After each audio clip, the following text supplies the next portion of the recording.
Guys what's up. सो यार हमने बहुत सारे टॉपिक पढ़ लिए, like election commission, union public service commission, finance commission, है ना।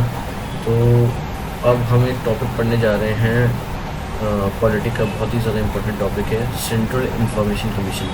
ठीक है, तो विदाउट एनी डिले शुरू करते हैं इस टॉपिक को।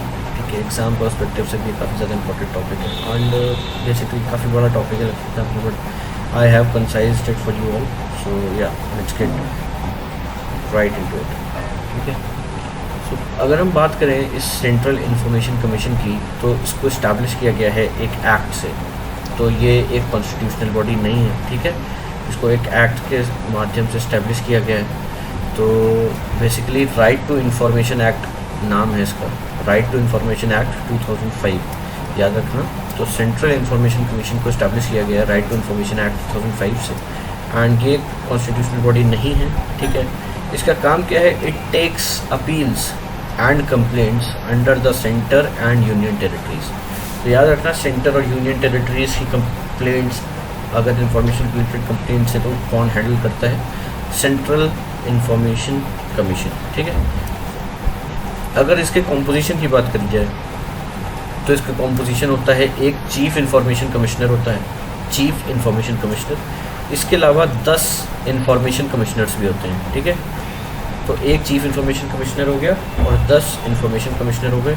इनको अपॉइंट कौन करता है, इनको अपॉइंट करता है प्रेसिडेंट। ठीक है, लेकिन प्रेसिडेंट अपने आप ही तो अपॉइंट नहीं कर सकता, तो एक कमेटी होती है जो कि प्रेसिडेंट को नाम रिकमेंड करती है और उन नामों को ही बाद में अपॉइंट करता है प्रेसिडेंट। तो बेसिकली इस कमेटी का पार्ट कौन कौन होता है, इस कमेटी का पार्ट होता है आपका, सबसे पहले होते हैं हमारे प्राइम मिनिस्टर। ठीक है, फिर वही प्राइम मिनिस्टर ही हमारे चेयरमैन होते हैं इस कमेटी के। And second we have leaders of opposition of Lok Sabha. ठीक है, तो लोकसभा का जो अपोजिशन लीडर है वो भी इस कमेटी का पार्ट रहता है। और तीसरा होता है हमारा union cabinet minister nominated by prime minister. तो मान लो अगर जैसे नरेंद्र मोदी जी ने नॉमिनेट किया किसको, कैबिनेट मिनिस्टर, और अमित शाह को मान लो किया, तो Amit Shah will also be a part of this committee. ये 3 कमेटी ही बेसिकली सजेस्ट करेगी चीफ इंफॉर्मेशन कमिश्नर और इंफॉर्मेशन कमिश्नर्स का नाम, और फिर प्रेसिडेंट उन्हीं को अपॉइंट कर लेगा।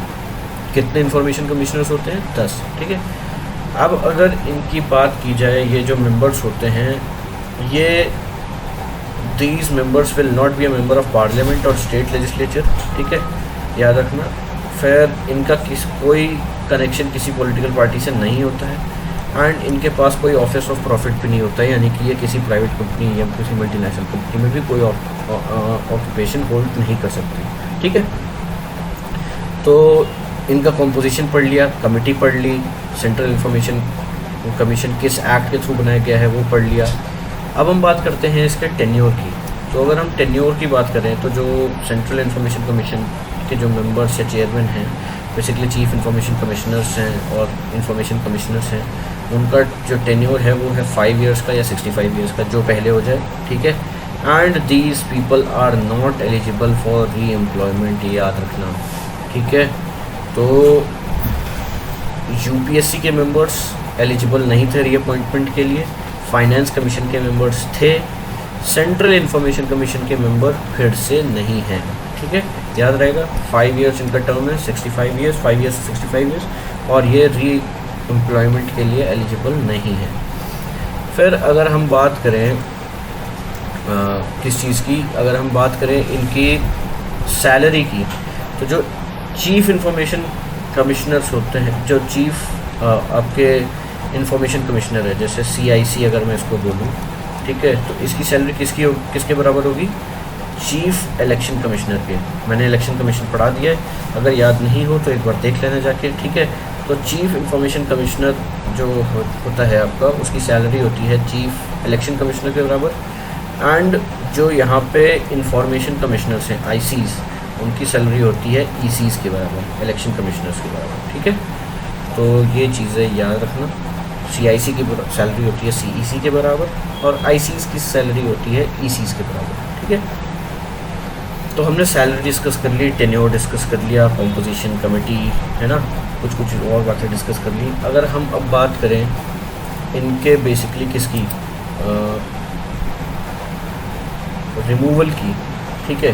तो इनके रिमूवल की बात अगर हम डिस्कस करेंगे तो रिमूवल इनके कई सारे ऑप्शंस होते हैं या फिर कई सारे ग्राउंड्स होते हैं जिन पे इनको रिमूव किया जा सकता है। पहला तो इंसॉल्वेंसी हमने बता रखा है कि कर्जदार हो गए, बैंकरप्सी हो गई, ठीक है। देन वी हैव कन्विक्शन, कि कन्विक्शन किसकी ओपिनियन में? प्रेसिडेंट की ओपिनियन में। याद रखना, सेंट्रल इंफॉर्मेशन कमीशन की बात आ रही है तो प्रेसिडेंट की ओपिनियन में अगर कोई कन्विक्टेड है, मतलब इन्होंने कोई गुनाह किया है और प्रेसिडेंट को लगता है कि ये कन्विक्शन में आ चुके हैं, तो उनको हटा सकता है। पेड एम्प्लॉयमेंट में चले गए, बताया मैंने, जैसे कि कोई एमएनसीज या किसी प्राइवेट सेक्टर में कोई भी ऐसा पेड एम्प्लॉयमेंट जो कि इनके जुरिस्डिक्शन को बेसिकली ख़राब कर रहा है, वो बेसिकली इनका रिमूवल का ग्राउंड बन जाता है, ठीक है। Then we have unfit to continue, भाई मेंटली साउंड नहीं है, ठीक है, not able to take decisions, not physically fit, so again that can again become a ground for removal. NNC, any financial interest का मतलब मान लो कि किसी कंपनी में इनका कोई फाइनेंशियल इंटरेस्ट है, देन अगेन उनको निकाला जा सकता है। और छठा और सातवां है बेसिकली प्रूव्ड मिसबिहेवियर और इनकैपेसिटी। तो प्रूव्ड मिसबिहेवियर मैंने आपको बताया, ठीक है, प्रूव्ड मिसबिहेवियर और इनकैपेसिटी, ये दोनों अगर ये ऐसा केस बन रहा है तो मैटर चला जाता है सुप्रीम कोर्ट के पास, और सुप्रीम कोर्ट डिसाइड करती है कि भाई सही में प्रूव्ड मिसबिहेवियर और इनकैपेसिटी है क्या, ठीक है। और अगर होती है तो इनको हटा दिया जाता है। सुप्रीम कोर्ट अपना फैसला दे देगा प्रेसिडेंट को और प्रेसिडेंट इनको हटा देगा। देन अगर हम बात करें पावर्स एंड फंक्शंस की, तो इनकी पावर्स और फंक्शंस क्या होते हैं या इनके रोल क्या होते हैं। तो receive and inquire into a complaint, मान लो कोई कंप्लेंट आई है, ठीक है, किसी चीज़ की भी, किसी ब्राइबरी की कंप्लेंट आई है, किसी चीज़ की आई है, then they look into it, order inquiry into any matter, जो भी इनके जुरिस्डिक्शन में जो भी मैटर्स आते हैं उनमें किसी पे भी इंक्वायरी बैठा सकते हैं, ठीक है। इनके पास पावर किसकी होती है? पावर ऑफ सिविल कोर्ट होती है। सिविल पावर सिविल कोर्ट का मतलब होता है कि ये एविडेंस सीख कर सकते हैं गवर्नमेंट बॉडीज़ से, है ना, किसी को समन भेज सकते हैं, किसी को बुला सकते हैं, बयान ले सकते हैं उसका, ठीक है। Then we have may examine any record which is under public authority. May examine any record which is under public authority का क्या मतलब है कि मान लो कि ऐसा कोई इनको अपनी इन्वेस्टिगेशन पूरी करने के लिए कोई डॉक्यूमेंट्स या किसी चीज़ की कोई चीज़ चाहिए जो कि पब्लिक रिकॉर्ड में अवेलेबल है, तो ये वहाँ से उसको मंगवा के अपनी इन्वेस्टिगेशन में यूज़ कर सकते हैं। ये पावर इनके पास है, ठीक है। So with this year we are done with another important chapter of polity, though a short one, ठीक है। सेंट्रल इंफॉर्मेशन कमीशन, मैक्सिमम चीज़ें हमने पढ़ ली हैं, छोटी छोटी चीज़ें हैं जैसे नॉट एलिजिबल फॉर री अपॉइंटमेंट, है ना, और कौन री अपॉइंटमेंट के लिए है, कौन नहीं है, टर्म क्या है, किसके कितने क्या हैं, कॉम्पोजिशन क्या होता है, टेन्योर क्या है, ठीक है। तो ये छोटी छोटी चीज़ें हैं but they really become important when it comes to serious examination. So yeah I hope like this chapter was useful for you guys. I'll see you in the another chapter, that is Central Vigilance Commission, and stay tuned for that. We'll see you in the other video. Chalo, okay then, bye. I am Love Singh. This is Defense Code. Ye Dilmani Move.